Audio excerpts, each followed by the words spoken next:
140 करोड़ जनता की जो मांग है, हमारा भी वही मांग है।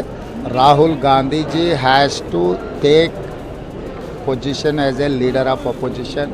देश का हर नौजवान, देश का हर नागरिक चाहता है कि राहुल गांधी जी ही भिड़ सकते हैं, इनसे लड़ सकते हैं, देश की आवाज बन सकते हैं, तो जरूर हम चाहेंगे। आप देख रहे हैं सिटीजन वाइज, मैं हूं शफ। सिटीजन वाइज में वक्त हो चुका है दिन भर की तमाम खबरों पर नजर डालने का, तो आइए देखते हैं क्या है आज की खबरों में।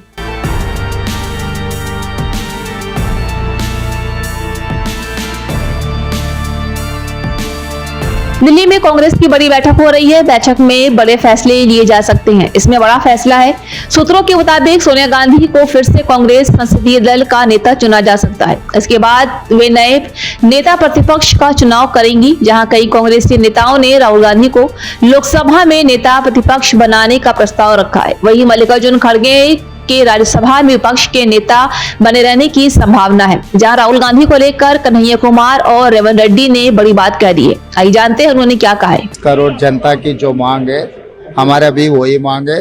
Rahul Gandhi ji has to take position as a leader of opposition, क्योंकि ये 10 साल से नरेंद्र मोदी जी सरकार जो किसानों के खिलाफ आवाज उठाए, बेरोजगारी में धोखा दिए, ऐसे सब सारे जनता को जो धोखा दिए, ये सब सारे मौके पे राहुल गांधी जी ने जिम्मेदारी उठाए। ये किसानों के लिए, बेरोजगार युवता के लिए, महिलाओं के लिए राहुल गांधी लगातार लड़ते रहा है। तो इसीलिए आज के तारीख में आप लोगों को कोई सवाल करने का कोई आपको मौका भी नहीं मिलेगा। प्रधानमंत्री मोदी ने कल संसदीय दल की बैठक में कहा कि जिन राज्यों में कांग्रेस जीत कर आई है, आपके राज कैबिनेट में, वहां भी हमने बहुत अच्छा प्रदर्शन किया, लोग जान गए हैं। वहां पर भी आपके शासन में 1 साल में भी आप लोगों ने मांग पूरी नहीं की, इसलिए मैंडेट दिया है। वो उनके पूरा आंकड़े पता नहीं होगा। तेलंगाना में उन लोगों को 4 थे, इस बार 8 मिले। पिछले बार हमको 3 था, इस बार 8 मिले। और असेंबलियों में भी हम लोगों को पिछले बार सरकार बनाया जब 64 असेंबलीज में हमको मेजॉरिटी आए थे। इस बार 64 प्लस 1 असेंबली बाई इलेक्शन आए, तो वो भी हम जीत लिया, अभी 65 हो गए। और पिछले बार असेंबली इलेक्शन में हमको 39.5 वोटिंग शेयर मिला था। इस बार 41% शेयर वोटिंग शेयर मिले थे हमारे सरकार को। तो इसीलिए मोदी जी आपके जो प्रदेश से गलत आंकड़े आपको दिखा रहे, आपके नेता लोग गलत फहमी में मत पड़ो। मोदी जी प्रधानमंत्री बनने जा रहे हैं 3री बार, उनको बहुत बधाई।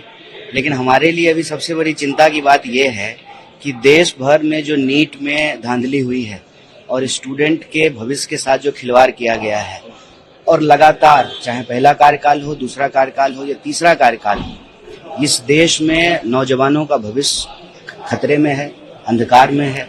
तो मुझे उम्मीद है कि प्रधानमंत्री जी इन चीजों पर जल्द से जल्द जो है त्वरित कार्रवाई करेंगे। 30 लाख से ज्यादा पोस्ट खाली हैं, उनको भरने का काम करेंगे।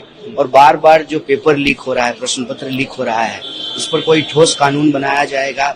और बड़े पैमाने पे देश में जो बेरोजगारी है सबसे ज्यादा, उस पर जो है कोई नई नीति लाई जाएगी, लोगों को रोजगार दिया जाएगा। और अभी जो तुरंत का मामला है, आपने देखा होगा नीट एग्जाम के रिजल्ट के बाद कई स्टूडेंट्स ने आत्महत्या की है। 1 घंटे में 2 से ज्यादा नौजवान आत्महत्या कर रहे हैं। तो ये एक युवा देश के लिए, भारत दुनिया का सबसे युवा देश है, सबसे चिंता की बात है। प्रधानमंत्री जी 3री बार जो है प्रधानमंत्री बन रहे हैं, उनको बधाई।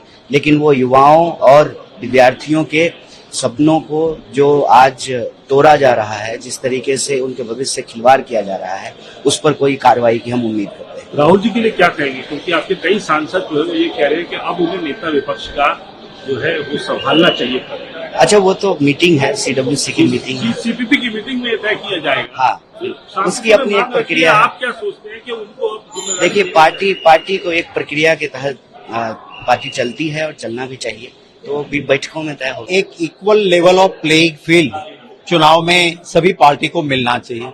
आप जानते हो कि बहुत सारी मुश्किलें कांग्रेस पार्टी और इंडिया अलायंस के लिए की हुई थी। एक और हर्डल्स और दिक्कतें और दूसरी ओर सारी सुविधाएं थी। उसके बीच में जो नतीजे आए हैं वो ऐसे कोई कॉमन इलेक्शन नहीं था। और इस चुनाव में अगर किसी ने सबसे ज्यादा, आप भारत जोड़ो यात्रा से लेके मेहनत कांग्रेस पार्टी में राहुल गांधी जी की है, मैं जरूर देश का हर नौजवान, देश का हर नागरिक चाहता है कि राहुल गांधी जी ही भिड़ सकते हैं, इनसे लड़ सकते हैं, देश की आवाज बन सकते हैं, तो जरूर हम चाहेंगे। तीसरी बार कल शपथ है मोदी जी की। आप लोग कह रहे हैं एनडीए का मतलब नीतीश डिपेंडेंट अलायंस और नायडू डेवलपमेंट अलायंस। एनडीए की परिभाषा वो प्राइम मिनिस्टर ने अलग की है कि न्यू डेवलपमेंट इंडिया और न्यू डेवलपमेंट अलायंस। देखिए, मैं देश की जनता का धन्यवाद करता हूं कि इस देश की जनता ने, इस देश के लोकतंत्र ने मोदी सरकार वहां से ले आए कि अब ये नीतीश बाबू का नाम देना पड़े, उस नौबत को लेके आया। तो ये देश की जनता, मैं देश की जनता को नमन करता हूं, सलाम करता हूं कि ये जो है वो निर्णय देश की जनता का है कि मोदी सरकार निकल गया और अब एनडीए का मतलब में नीतीश बाबू भी आ गए हैं। अच्छा है, चलो अब आया ऊंट पहाड़ के नीचे। तो ये थी आज की अहम खबर। ताजा खबरों के अपडेट के लिए जुड़े रहिए हमारे साथ सिटीजन वॉइस पर। हमारे चैनल को लाइक, शेयर और सब्सक्राइब करना ना भूलें।